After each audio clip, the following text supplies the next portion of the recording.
जब मैं मेडल लेने के लिए सिल्वर गया था सेरेमनी में, मेडल सेरेमनी में, तो ब्रिटेन का जैसे नेशनल एंथम बज रहा था, तो वो फीलिंग रह गई कि यार मेरा बजना चाहिए था, थोड़ा और तू कोशिश कर लेता कि आ जाता तेरा मेडल। लेकिन मैं फिर वहाँ से मेरा माइंड सेट हो गया था कि 24 में तो बस मेरा ही होगा। Praveen Kumar, a Paralympian who won a gold at the Paris Paralympics in men's high jump T64 category. Now, you've met the athlete, you have seen his victories and wins, but you haven't seen his journey.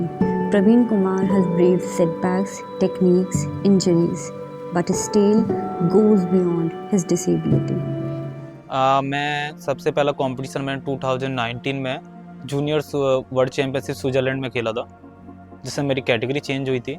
और ये मैं doctor Satyapal Singh ji, जो कि मेरे coach हैं, Dronacharya awardee, और मैं इनके पास आया था 2018 में। 2018 में मेरे को अभी भी डेट याद है, 17 अक्टूबर 2018। जब तब से मैंने पैरा में स्पोर्ट्स में अपना कदम रखा था। उसके लिए मैंने अपनी टेक्निक चेंज की। वैसे मेरी फोर्सबरी टेक्निक नहीं थी, पहले वो सीजर टेक्निक थी, लेकिन उसके बाद वो उसको चेंज करने मेरे को 1 ईयर लग गया था। तो उसके बाद मेरा फर्स्ट कंपटीशन मेरा जूनियर वर्ल्ड चैम्पियनशिप था स्विट्ज़रलैंड में। वहाँ से मेरा स्टार्ट हुआ था और वहाँ पे मेरा क्लासिफिकेशन T42 कैटेगरी में गया था, जो कि मैरियप्पन थेंगवेलु और निषाद कुमार की है। उसमें मेरे साथ हुआ था कि मेरी कैटेगरी चेंज हो गई थी, और जिसकी वजह से मैं बहुत परेशान हो गया था उस टाइम पे। जिस दिन मेरी कैटेगरी चेंज हुई, उस दिन लगा कि सारी चीज़ें अब छूट जाएंगी। जो मेरे सपने थे ना, वो T42 कैटेगरी में देखता था मैं कि मेरा 1.95 का वर्ल्ड रिकॉर्ड है, तो मेरे को ये ब्रेक करना है। लेकिन T44 कैटेगरी मिली तो वो 2.19 मीटर का हो गया, जो कि ऑलमोस्ट 6-7 इंचेस बढ़ गया था। तो मेरे को फील हो रहा था कि यार अब कैसे होगा ये। तो मैं उस टाइम पे टूट चुका था। और जिस दिन मेरे को वो कैटेगरी मिली थी, मेरे को अभी भी याद है कि मैं रात को 8 ओ क्लॉक 9 ओ क्लॉक में बैठा हुआ था विंडो के सामने, और मैंने देखा कि सामने गार्डन है और तारे मेरे को ऊपर की तरफ दिख रहे थे। तो मेरे आंखों से उस टाइम पे आंसू निकल रहे थे कि मेरे साथ में जो मेरी कैटेगरी चेंज हुई थी, जो मेरे सपने थे, वो टूट चुके थे। तो 5 ओ क्लॉक में और गुस्सा भी थे मॉर्निंग में, तो हम दोनों जैसे गए तो हम वॉकिंग कर रहे थे। पहले तो नॉर्मली टॉकिंग हुई कि सब ठीक है, कैसा चल रहा है। फिर उसके बाद सर ने बोला कि बहुत ज़्यादा माइंड पे मत ले ये सारी चीज़ें, कैटेगरी चेंज हुई है, ये बात है, पर कोई बात नहीं, चलता है। T44 कैटेगरी है, इसमें भी कर लेंगे। सर ने मुझे बोला था कि बेटा, जो चीज़ आसानी से मिल जाती है उसकी अहमियत होती नहीं है, और लेकिन जो चीज़ आप पाना चाहते हो उसके लिए मेहनत, खून पसीना लगे, फिर आपको समझ में आता है कि उसकी अहमियत क्या है। तो मैं वापस घर की तरफ चला गया था, और फिर मैं 2-3 मंथ तक आया नहीं, क्योंकि मैं बस वही सोच रहा था कि ये क्या हो गया है, कैसे मैं अपने आप को निकालूं इस नेगेटिव थॉट्स से। तो फिर सर की डेली कॉल आती थी कि बेटा आजा, ट्रेनिंग करनी है अपने को, बहुत सारी चीज़ें ठीक करनी है, अभी टेक्निक भी है।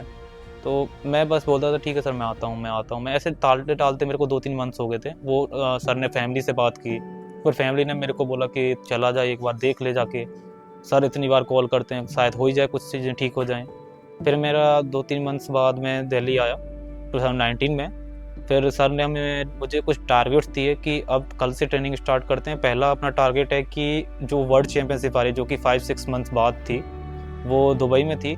तो उसमें ये था कि अपने को बस टॉप 4 में आना है, जिससे हमें ओलंपिक कोटा मिल जाए टोक्यो पैरालंपिक्स का। उसके बाद जैसे वर्ल्ड चैम्पियनशिप आई, उसमें मैंने 1.91 किया, जो कि मेरा पर्सनल बेस्ट था उस टाइम पे, और मैं टॉप 4 में आ गया था। मुझे ओलंपिक कोटा मिल गया था टोक्यो पैरालंपिक्स के लिए, और वर्ल्ड ग्रांड प्रिक्स 2021 में। तो उसमें हमने माइंड ये था कि अपना 2 मीटर प्लस जंप लगानी है, और अगर 2 मीटर प्लस जंप लगाते हैं तो हम टॉप 4 में आ जाएंगे, ये था अपना। तो हमने उसमें 2.05 किया, जिसमें मेरा एशियन रिकॉर्ड हुआ था। उसमें मेरा पहला गोल्ड था वर्ल्ड ग्रांड प्रिक्स में, ये पैरालंपिक्स का। उसके बाद फिर हम टॉप 3 में आ गया था मैं 2.05 करके। फिर मेरा मन था कि यार अब मैं टॉप 3 में हूँ, तो हो सकता है सिल्वर भी आ सके, गोल्ड भी लग सकता है, अगर मेरे पास 2-3 मंथ्स बचे थे उस टाइम पे। फिर 2 मंथ्स में हमने ट्रेनिंग की और 1.5 मंथ बाद मेरे को एक इंजरी और हो गई वहाँ पे। मेरा जो मैं जैसे बॉडी लोड में थी, वर्कआउट लोड में, मैं मॉर्निंग में उठा तो मैंने पैर ऐसे क्लिक करके नीचे कर दिया, तो मेरी हील जो थी वो बेड से टकरा गई, जिसकी वजह से वो अंदर की तरफ पुश हो गया। फिर मैं, अंकुर भी, हम सारे परेशान हो गए। हमने सोचा कि 1 हफ्ते में हील हो जाएगा दोबारा से, लेकिन वो हील हुआ नहीं, जिससे हमें लगा कि यार अब इसको दिखाना चाहिए, क्योंकि अब ये रिस्क बन सकता है, क्योंकि अपने पास 1.5 मंथ बचा है, उसके बाद हमारे पास टाइम है नहीं। वो जाते जाते कम हो गया था, 20% के आसपास आ गया था जब मेरा कॉम्पिटिशन से 1 दिन पहले। और नेक्स्ट डे जैसे कॉम्पिटिशन था तो मॉर्निंग में जैसे मैं उठा तो इवनिंग में कॉम्पिटिशन था, मैं गया, मैंने सर से बात की, सर कैसे करना है। फिर सर ने मुझे बोला कि बेटा एक काम कर तू कि अपने आप में बस ये सोच कि तेरे को कोई इंजरी नहीं है, तू बिल्कुल स्वस्थ है, एकदम फिट है तू, बस माइंड को ये रख, चाहे आंधी आए, तूफान आए, बारिश आए, तू उससे कोई मतलब नहीं बनता, तुझे अपना पर्सनल बेस्ट करना है, उसके बाद रिलैक्स छोड़ देंगे, कोई प्रॉब्लम नहीं है, चाहे इंजरी हो जाए, चाहे कुछ हो जाए, पैर भी टूट जाए, कोई प्रॉब्लम नहीं, बाद में ठीक करा लेंगे, लेकिन अभी तू सोच कि तुझे पर्सनल बेस्ट कैसे करना है। तो उस टाइम पे बारिश हो रही थी, मेरा पहला कंपटीशन था जिसमें बारिश हो रही थी, और जैसे बार जैसे लगाई हुई थी, हाई जंप बार, तो उसमें जैसे मैं देख रहा था तो मेरी आंखों से वो पानी की टपकें ऐसे गिर रही थी नीचे की तरफ। तो जैसे अपना टेक ऑफ का एक एरिया होता है, उसको वो वाइपर से लेके पानी को सोख रहे थे, उसको साफ कर रहे थे, फिर जंप करा रहे थे, और बारिश कंटिन्यू धीरे धीरे वो टप टप गिर रही थी। तो पहली जंप तक तो मेरा आपको लगा कि यार होगा नहीं होगा, पैर में कैसे होगा, पैर में पेन होगा नहीं होगा, लेकिन फर्स्ट जंप जैसे मैंने 190 पे ली, उसके बाद मैंने फर्स्ट राउंड में क्रॉस किया, तो मेरा जो डर था कि मेरे पेन हो जाएगा, ये वो निकल चुका था। अब मेरे को 2 मीटर तक मैं 2.4 तक मैं सिंगल अटेम्प्ट में गया, 2:07 किया था मैंने वहाँ पे, जो कि मेरा पर्सनल बेस्ट था विद एशियन रिकॉर्ड। और उसमें मैंने सेकंड अटेम्प्ट में किया था वो, जिसमें मेरा सिल्वर आया था।